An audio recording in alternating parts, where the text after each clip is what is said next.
오늘은 누가복음 6장 37절부터 마지막 49절까지 말씀을 살피겠습니다. 비판하지 말라. 그리하면 너희가 비판을 받지 않을 것이요. 정죄하지 말라. 그리하면 너희가 정죄를 받지 않을 것이요. 용서하라. 그리하면 너희가 용서를 받을 것이요. 주라. 그리하면 너희에게 줄 것이니 곧 후히 되어 주시고 누르고 흔들어 넘치도록 하여 너희에게 안겨주리라. 너희가 헤아리는 그 헤아림으로 너희도 헤아림을 도로 받을 것이니라. 또 비유로 말씀하시되 맹인이 맹인을 인도할 수 있느냐? 둘이 다 구덩이에 빠지지 아니하겠느냐? 제자가 그 선생보다 높지 못하나 무릇 온전하게 된 자는 그 선생과 같으리라. 어찌하여 형제의 눈 속에 있는 티는 보고 내 눈 속에 있는 들보는 깨닫지 못하느냐? 너는 내 눈 속에 있는 들보를 보지 못하면서 어찌하여 형제에게 말하기를 형제여 나로 내 눈 속에 있는 티를 빼게 하라 할 수 있느냐? 외식하는 자여 먼저 내 눈 속에서 들보를 빼라. 그 후에야 내가 밝히 보고 형제의 눈 속에 있는 티를 빼리라.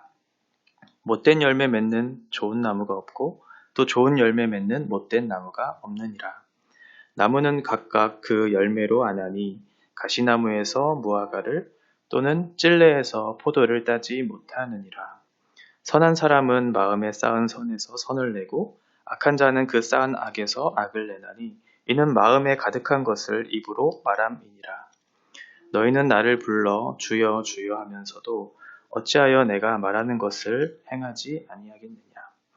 내게 나아와 내 말을 듣고 행하는 자마다 누구와 같은 것을 너희에게 보이리라. 집을 짓되 깊이 파고 주추를 반석 위에 놓은 사람과 같으니 큰 물이 나서 탕류가 그 집에 부딪히되 잘 지었기 때문에 능히 요동하지 못하게 하였거니와. 같이 읽겠습니다. 듣고 행하지 아니하는 자는 주추 없이 흙 위에 집 지은 사람과 같으니 탕류가 부딪힘에 집이 곧 무너져 파괴됨이 심하니라 하시니라. 아멘. 우리는 어제 원수를 사랑하라라고 하는 주제를 가지고 말씀을 나눴습니다. 6장은 하나님 나라에 대한 그런 선언, 그리고 그의 백성들이 살아가는 방식들이 어떠해야 하는지에 대한 설명들이 있다고 말씀을 드렸습니다. 오늘은 그 원수 사랑하는 것에 이어서 크게는 두 가지, 비판하거나 정죄를 하는 그런 모습을 보이지 말라.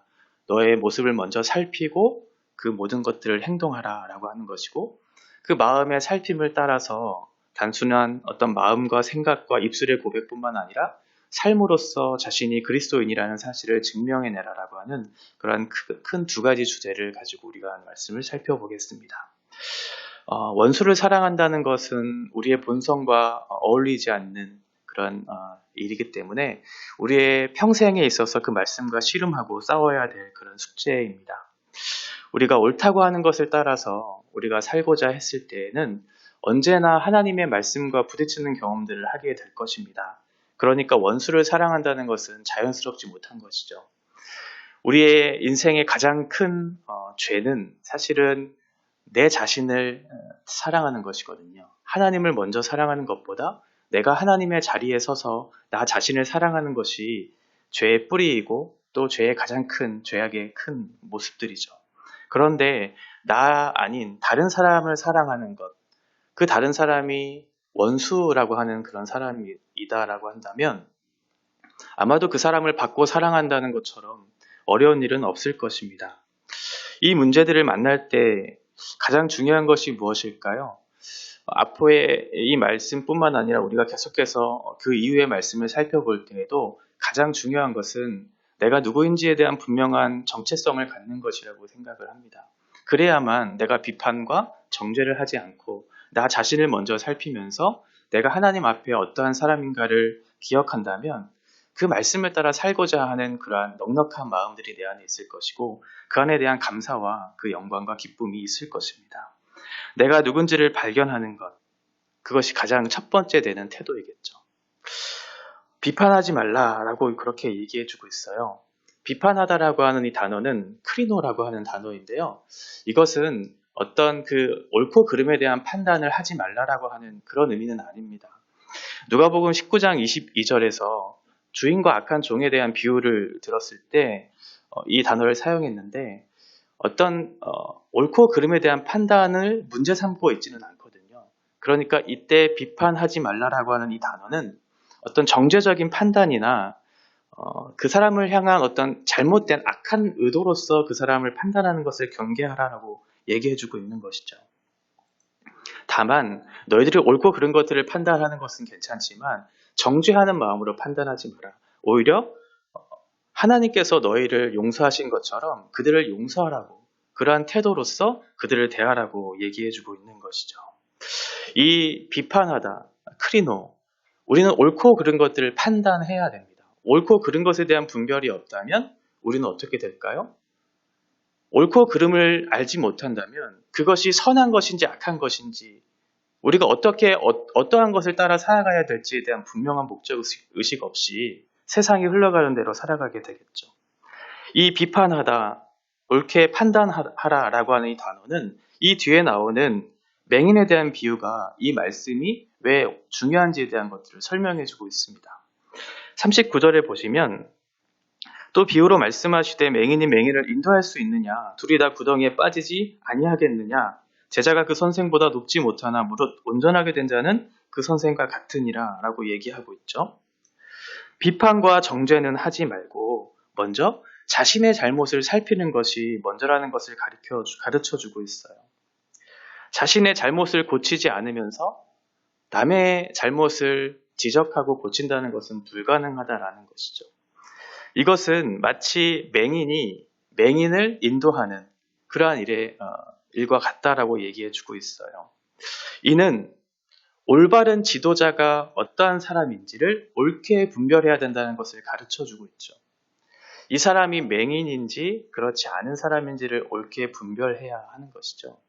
그래야 나를 가르칠, 내가 따라야 할 선생을 바르게 따를 수 있고, 내가 올바르게 따라가야 할 그 선생이 올바르다면 나는 그 사람과 같이 온전하게 될 수 있기 때문에 그런 것이죠. 그러니 선생이 된 자는 먼저 자신을 살펴야 돼요. 자신을 살피고 옳게 분별해야 하고, 또 그를 따르는 그 사람들도, 제자들도 그 사람이 옳은지 그른지를 판단해야 된다라는 것이죠. 만약 이러한 판단이 잘못된다면 둘이 다 구덩이에 빠지지 않겠느냐고 얘기하고 있어요. 이때 구덩이는 단순한 웅덩이와 같은 얕은 그런 곳이 아니라 매우 깊은 구덩이를 얘기하고 있고, 어떤 사람에 따라서는 이 구덩이를 스올이라고 해석하기도 합니다. 그러니까 6장에서 얘기하고 있는 하나님 나라에 대한 설명과 반대되는 개념이겠죠. 하나님 나라의 통치는 예수 그리스도이시고 그 나라의 백성인 제자들, 그 제자들이 살아가는 삶의 방식은 이러해야 하는데, 그렇지 않고 그와 반대되는 맹인이 맹인을 인도하는 그런 사탄의 권세 아래에 있는 방식으로 살아간다면 그들은 곧 죽음이라고 하는 그 운명을 맞이하게 될 것이다 라고 하는 그런 의미를 담고 있을 것입니다. 그러니까 이 말은 굉장히 중요한 의미를 담고 있겠죠. 크리노라고 하는 것, 우리는 옳고 그른 것을 반드시 판단해야 돼요. 분별해야 돼요. 그러나 우리가 경계해야 할 것은 정죄적 판단, 비판적 판단을 하지 않아야 된다고 하는 것이죠. 가르치는 자는 먼저 자신을 살피고 그를 따르는 제자들도 올바른 판단을 하도록 우리에게 그렇게 권면해 주고 있습니다. 41절입니다. 어찌하여 형제의 눈 속에 있는 티는 보고 내 눈 속에 있는 들보는 깨닫지 못하느냐. 너는 내 눈 속에 있는 들보를 보지 못하면서 어찌하여 형제에게 말하기를 형제여 나로 내 눈 속에 있는 티를 빼게 하라 할 수 있느냐. 외식하는 자여 먼저 내 눈 속에서 들보를 빼라. 그 후에야 내가 밝히 보고 형제의 눈 속에 있는 티를 빼리라. 42절에 있는 외식하는 자는 누구일까요? 이 누가복음 안에 있는 문맥 속에서는 바리새인들 또는 서기관들을 포함하는 사람들이겠고, 오늘날 우리 이 현실에서 적용해 본다면 바리새적 그 태도를 가지고 있는 그 사람들을 얘기할 것입니다.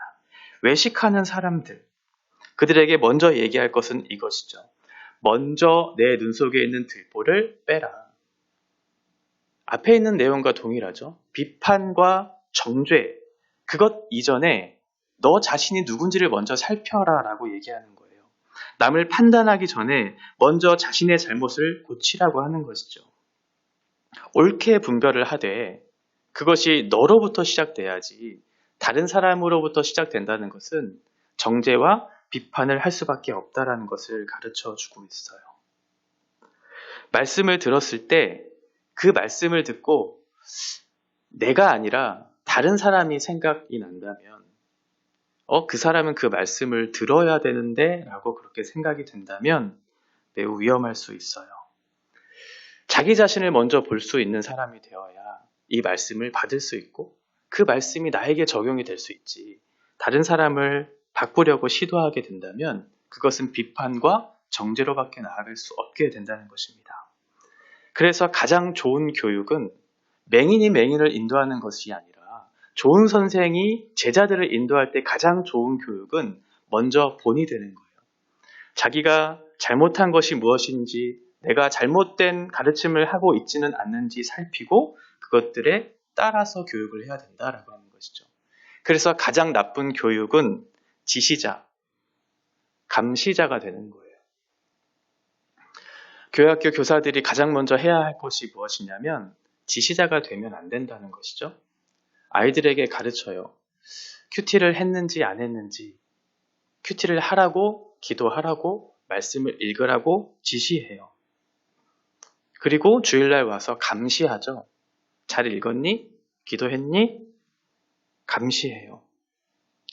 이것은 가장 나쁜 교육이에요. 가장 좋은 선생은 본인이 그렇게 살아낸 것들을 가지고 아이들에게 가르쳐야 하는 것이죠. 목회자들도 마찬가지고요. 우리 모든 그리스도인들도 그렇게 삶을 살아내므로 우리의 모든 것들을 먼저 살피고 그 자신이 하나님의 말씀에 비추어서 살아냈을 때 비록 우리는 다 살 수는 없어요. 그러나 그런 태도로서 하나님 앞에 나아갔을 때 그것을 보고 그리스도인 교사, 목회자는 저렇게 살아야 되는 것이구나 라는 것들을 깨닫게 되는 것이겠죠. 그래서 첫 번째는 우리의 마음을 살피되 먼저 마음을 살피고 그것을 정죄하거나 판단하고 비판하는 것으로 나아가는 것이 아니라 옳고 그름에 대한 것들을 분별하고 판단하는 것으로 나아가야 된다는 것을 얘기해주고 있어요. 43절부터는 이제 그러한 마음의 태도를 갖게 됐다면 너희들은 옳게 그 모습을 따라 살아가는 것, 순종하는 모습을 따라 살아가는 것들을 보여라, 증명해라 라는 것들을 얘기해주고 있죠. 43절입니다. 못된 열매 맺는 좋은 나무가 없고 또 좋은 열매 맺는 못된 나무가 없느니라. 나무는 각각 그 열매로 아나니 가시나무에서 무화과를 또는 찔레에서 포도를 따지 못하느니라. 선한 사람은 마음에 쌓은 선에서 선을 내고 악한 자는 그 쌓은 악에서 악을 내나니 이는 마음에 가득한 것을 입으로 말함이니라. 좋은 나무는 좋은 열매를 맺게 되겠고 나쁜 나무는 나쁜 열매를 맺게 되겠죠. 너무나 당연한 이치를 이야기하고 있어요. 43절부터 45절에 있어서 가장 핵심적인 그 단어는 마음입니다. 마음. 마음에 가득한 것을 입으로 말함이니라. 즉, 그 마음으로부터 나오는 모든 것들이 우리의 입술을 통해 증거되고 그 증거들이 삶으로서 나타낸다는 것을 얘기해주고 있는 것이거든요. 이 마음이라고 하는 카르디온이라고 하는 것은 단순한 어떤 감정, 그런 것들을 넘어서서 마음 깊숙한, 내면 깊숙한 곳에 있는 나의 어떤 생각들을 얘기하고 있어요. 그리고 내 존재를 얘기할 때도 이 카르디온이라고 하는 단어를 사용합니다. 그러니까 우리에게 있어서 가장 중요한 이 마음은 뭐냐면 그 사람의 생각, 그 사람의 행동을 끌어들이는 그 근원을 얘기하고 있는 거예요. 나의 존재를 얘기하고 있는 것이거든요. 그러니까 내 마음에 있는 깊숙한 내 존재가 결국은 나의 이불을 통해서 드러나고 그것이 나의 삶을 통해서 드러난다는 거예요. 말씀에 비추어서 나를 생각하고 나를 꺾어내려고 하는 그 사람은 그 마음 깊숙한 곳에서 하나님의 말씀을 끌어들여서 나의 존재를 하나님 앞에 드리고자 하는 마음들이 일어나겠죠. 그래서 어떻게 되냐면 나의 삶을 통해서 하나님의 백성임을 내가 스스로 증명해야 된다는 사실을 깊이 인식하면서 그것이 다른 사람을 비판하는, 정죄하는 방식으로서 나를 높이고 나를 증명해내는 방식이 아니라 내가 좋은 나무가 되는 거예요. 내가 좋은 열매가 돼서 나의 삶으로서, 나의 모습으로서, 존재로서 그렇게 증명해내는 것을 얘기해주고 있는 것이죠. 예수님께서 말씀하시는 것은 그것이에요. 다른 사람을 비판하는 방식으로, 정죄하는 방식으로 내가 너보다 더 높이 있어, 내가 너보다 더 옳은 방식으로 살아내고 있어 라고 하는 그런 태도로 살아가지 말고, 너가 좋은 열매가 돼서 그 사람이 보고 너를 인정하고 증명할 수 있는 방법으로 살아내라라고 얘기해주고 있죠. 이어 나오는 말씀도 계속해서 그렇게 얘기하고 있어요. 너희는 나를 불러 주여 주여 하면서도 어찌하여 내가 말하는 것을 행하지 아니하느냐. 내게 나와 내 말을 듣고 행하는 자마다 누구와 같은 것을 너희에게 보이리라. 집을 짓되 깊이 파고 주추를 반석 위에 놓은 사람과 같으니 큰 물이 나서 탕류가 그 집에 부딪히되 잘 지었기 때문에 능히 요동하지 못하게 하였거니와, 듣고 행하지 아니하는 자는 주추 없이 흙 위에 집 지은 사람과 같으니 탕류가 부딪히심에 집이 곧 무너져 파괴됨이 심하니라 하시니라.